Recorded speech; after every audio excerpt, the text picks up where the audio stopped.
Hi, Taylor. Hi. What are you coming here for today? I've just been feeling like kind of alone recently, and I don't know, just not feeling myself. And going to college, but I'm not like, it's just okay. And I'm taking my classes, and I just wanted to come here to kind of talk to somebody. Yeah. So you are in college and things are going okay, but you still feel like there is something that you would like to just share with somebody else. What would you like to talk about?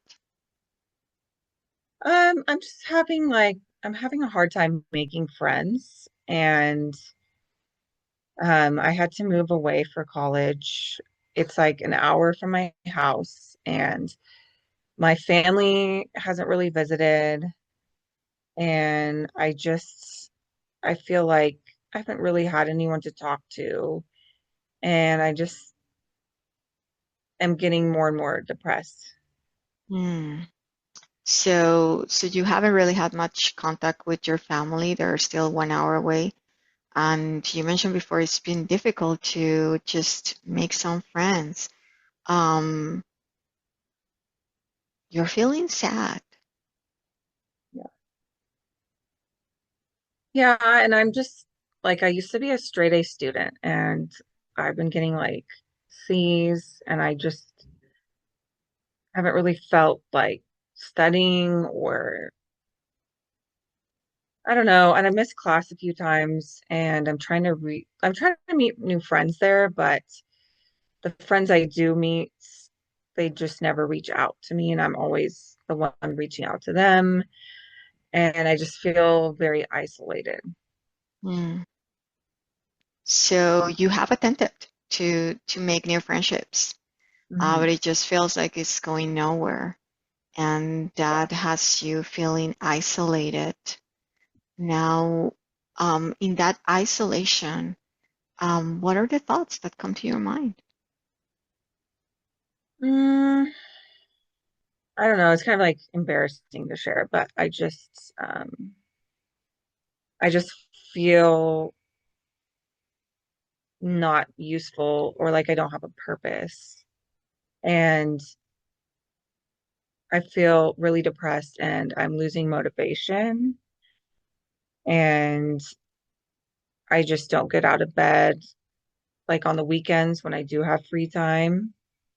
And like I said, I'm reaching out to family, but every time I call them, they're busy or they're doing something, and I haven't made any new friends yet. And then my old friends are busy, like with their own college experience, because we ended up getting accepted into different colleges. Hmm. And yeah, I don't know. I'm just struggling a lot. Seems that you value a lot relationships, Taylor. They're very important for you. Yes. And it Um, is. Mhm. oh, sorry. Go ahead. No, I was just going to say that this has been a really big transition, and it has left you disconnected from those relationships that maybe gave you motivation and purpose before. Am I on the right track? Yes, I think you're right. I do put a lot of emphasis on my relationships, and I'm trying to find value within myself, but I just am struggling to see it. And I, like I said, I reach out to my old friends, and every time I call, they're doing their own college experience, and they're also about an hour away. So I don't know. I'm just trying to figure out like what my purpose is. Yeah.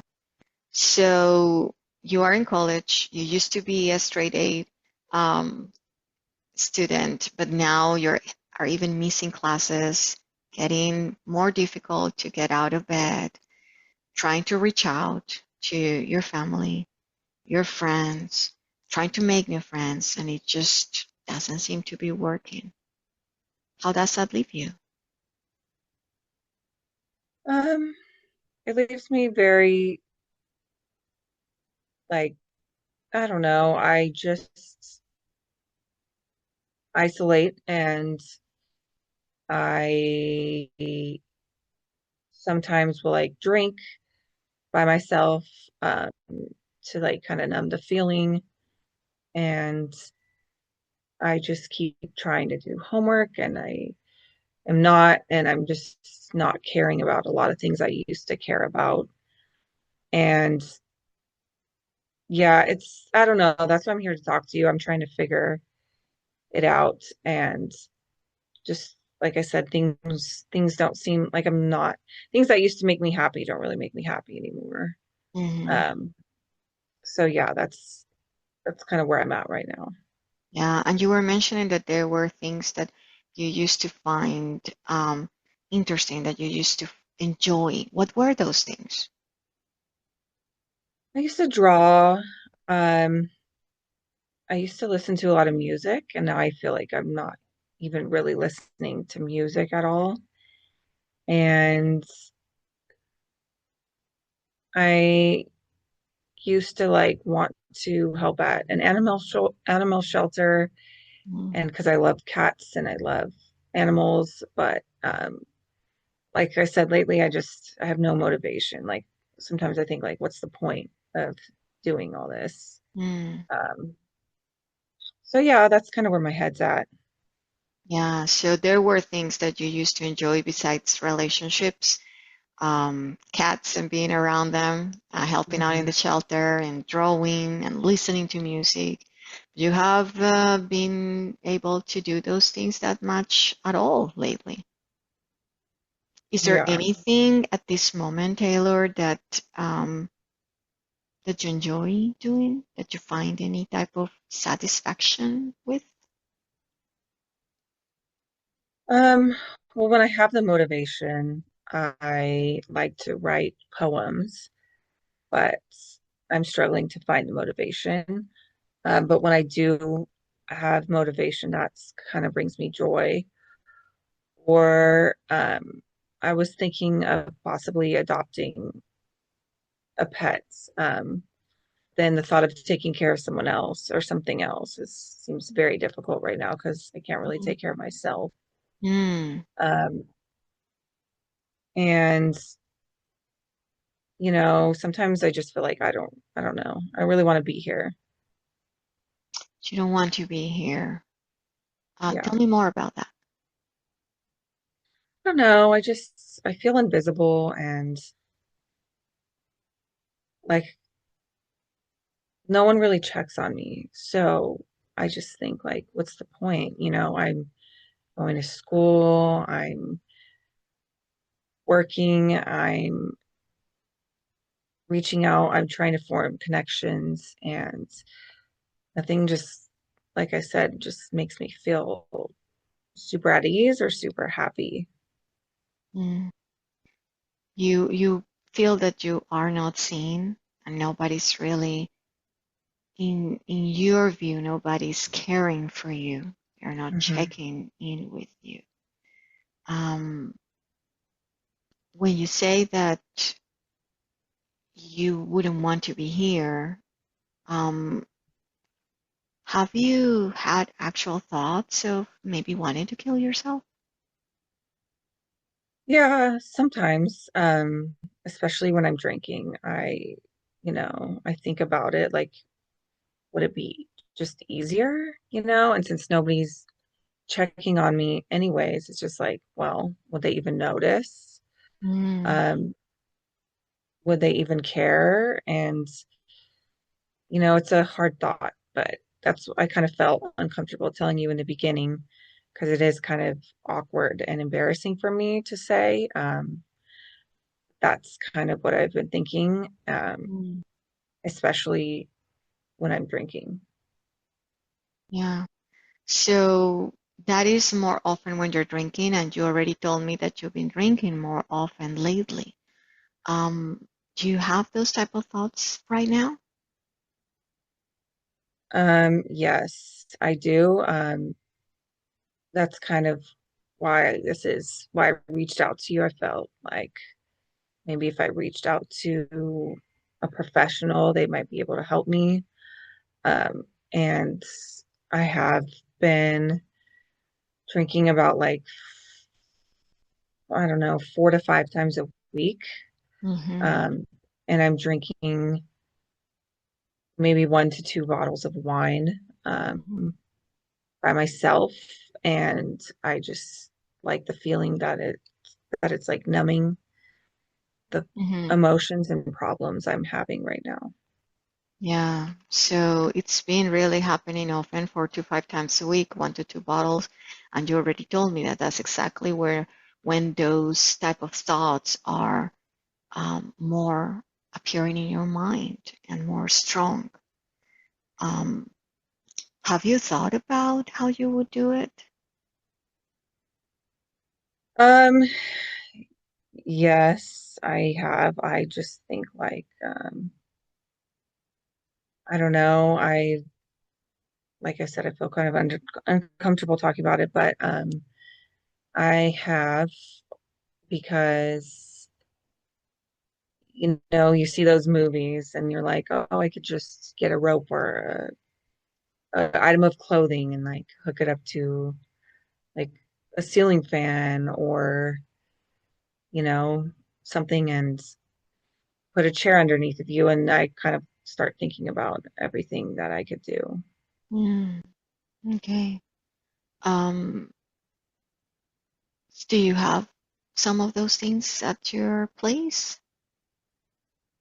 Um, we have like not a ceiling fan, but we have like this light fixture that I kind of thought about. And obviously, I have a chair. I don't have any rope currently, but um, yeah, I have thought about it, like just maybe purchasing, maybe, or kind of thinking of a plan, but this is kind of why I wanted to talk to somebody today. Yeah. Let's talk a little bit about your intent, Taylor. The intent for you to do this. So I'm going to use a 1 to 10 scale. So one would be, I think there's still something to live for. Because of that, I'm not going to do it. I still feel that there might be somebody who cares about me. So that would be 1. And 10 would be, I am going to go home and I'm just going to do this today. Where do you think that you are on that scale of 1 to 10? Depends on the day. Right Sometimes now, let's think about right now. maybe like a eight, 7 or 8. Yeah. Um, that's kind of what I've been thinking. Like, wait, what did you say 10 was? Like, I'm going home and I'm going to do it. That's a 10. oh, okay, well then maybe closer to 9, sometimes a 10, but today it's kind of a 9. Um, you know, or maybe a 10. That's why I'm here to Okay. talk to somebody. Yeah. Taylor, if that's a 10, I need to call 911 and I need to get you to the hospital. Okay, well then it's more like a 8 or 9.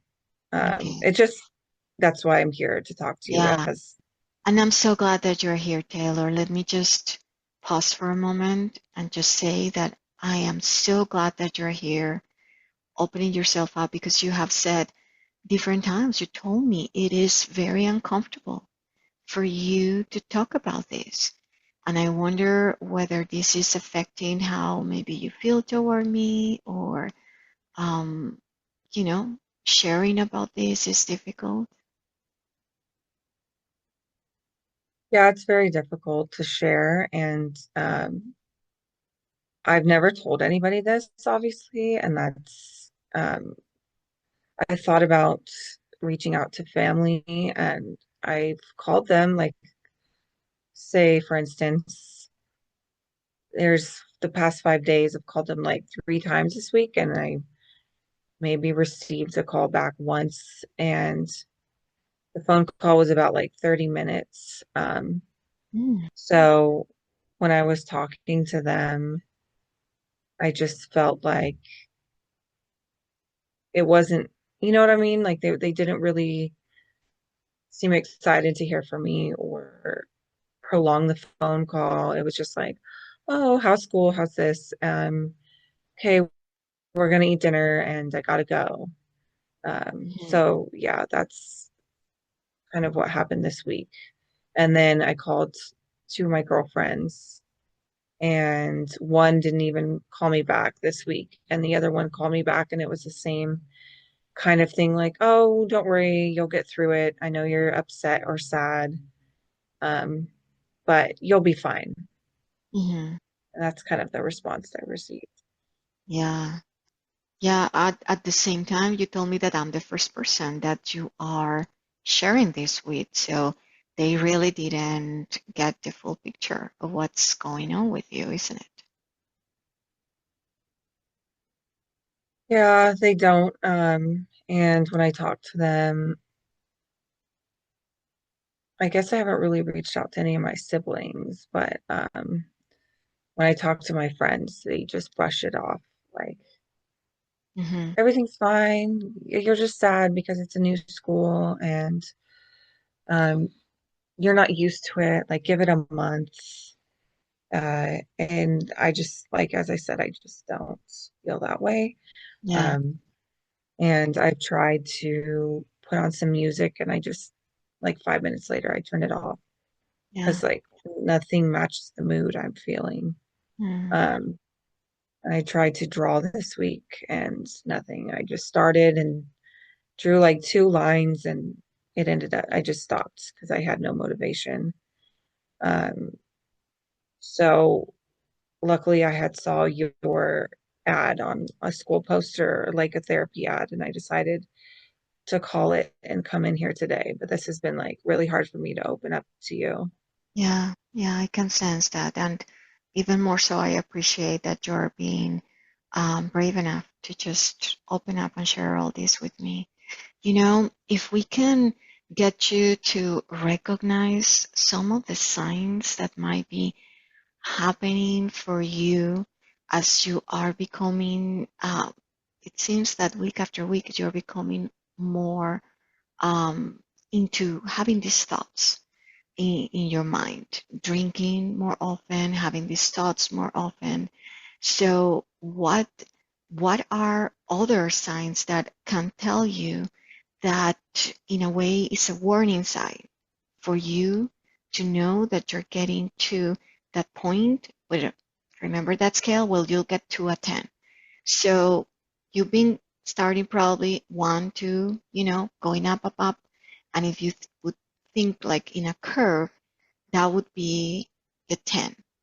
What would be the warning signs for you to know that you're getting closer and closer to that 10? Um, Isolation for sure. Mm-hmm. Um, not going to class, not talking to anybody, um, drinking for sure, ruminating on the negative thoughts, like that I don't matter Mm, and that my life is doesn't have a purpose. okay. Um, and shutting off my phone and just kind of like completely isolating myself. That's when it starts to really get there. Yeah, Um, that's when you notice that that numbers start to getting too close to that 10, huh? yes, yeah. Yeah.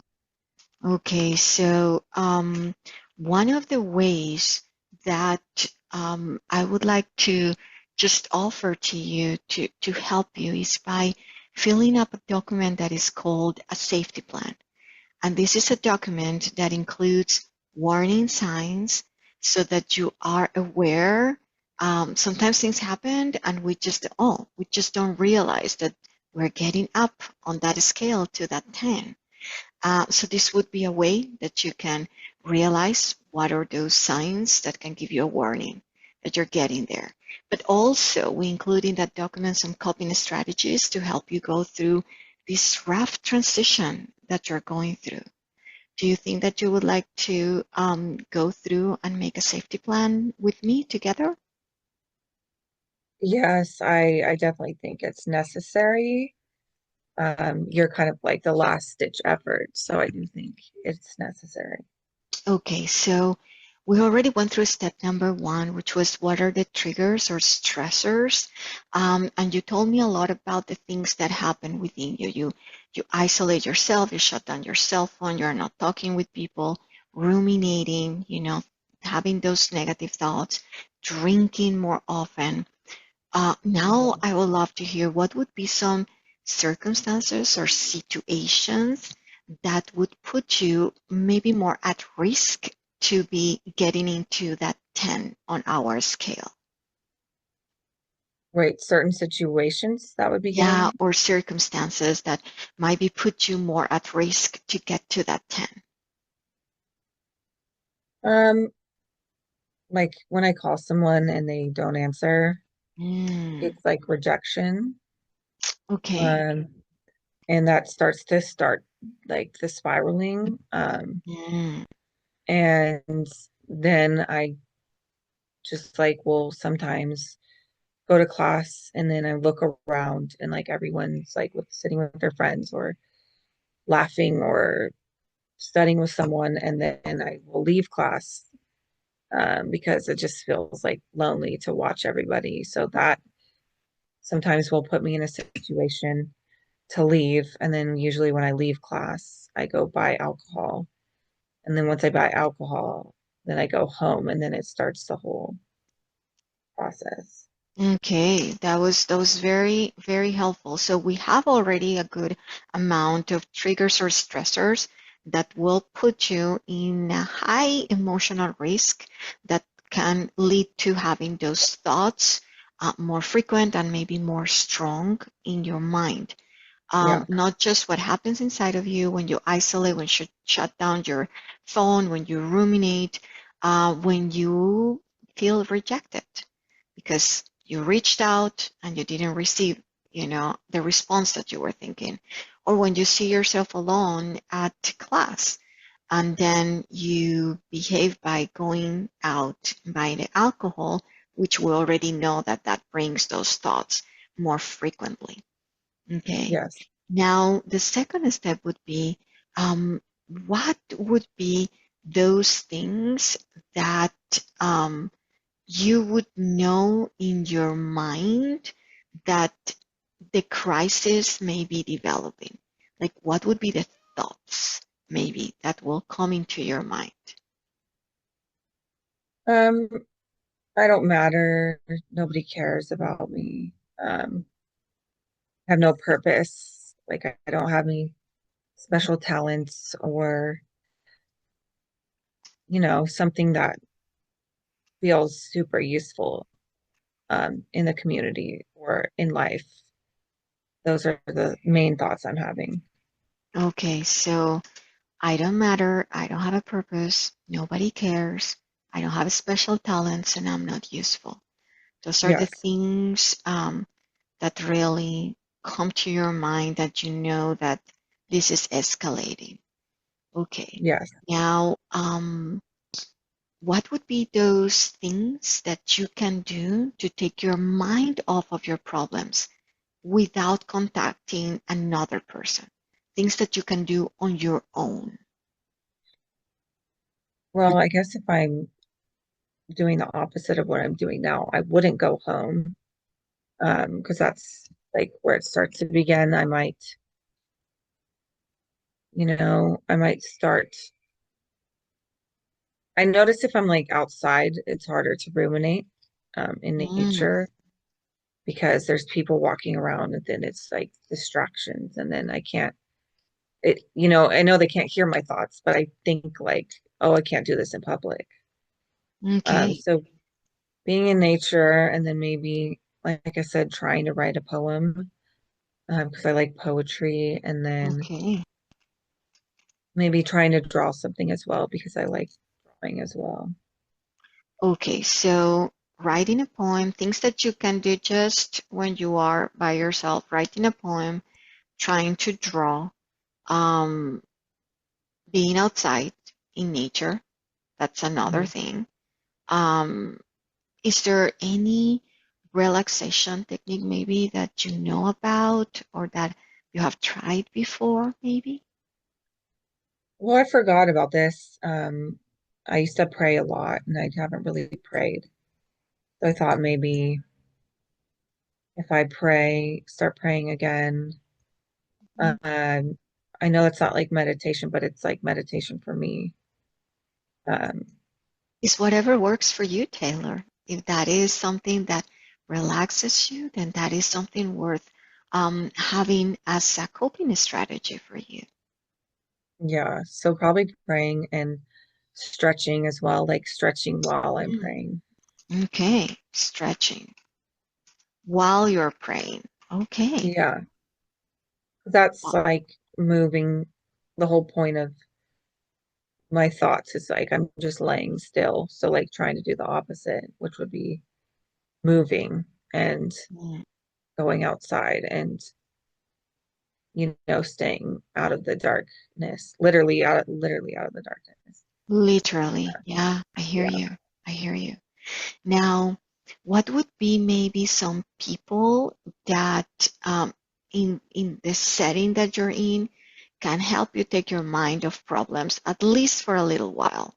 Um, Maybe you can think about who could be that can work even if it's just for a little while, a person.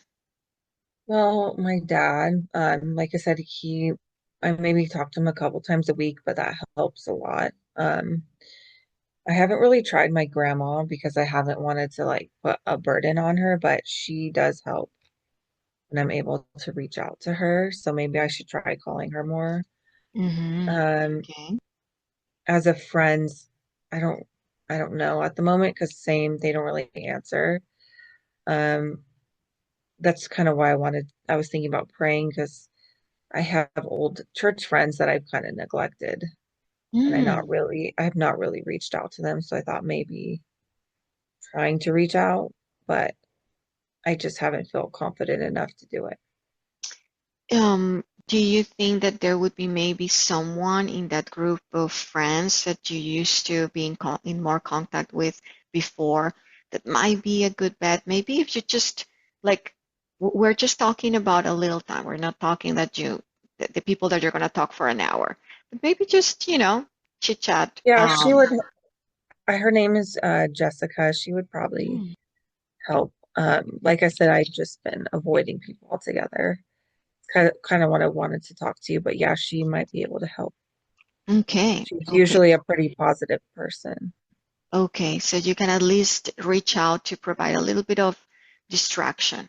Now, that was a set of people that you can just kind of get a little bit distracted in your mind socially. But now let's go a little bit deeper into who could you ask for help? Um, my grandma, but like I said, I haven't wanted to burden her.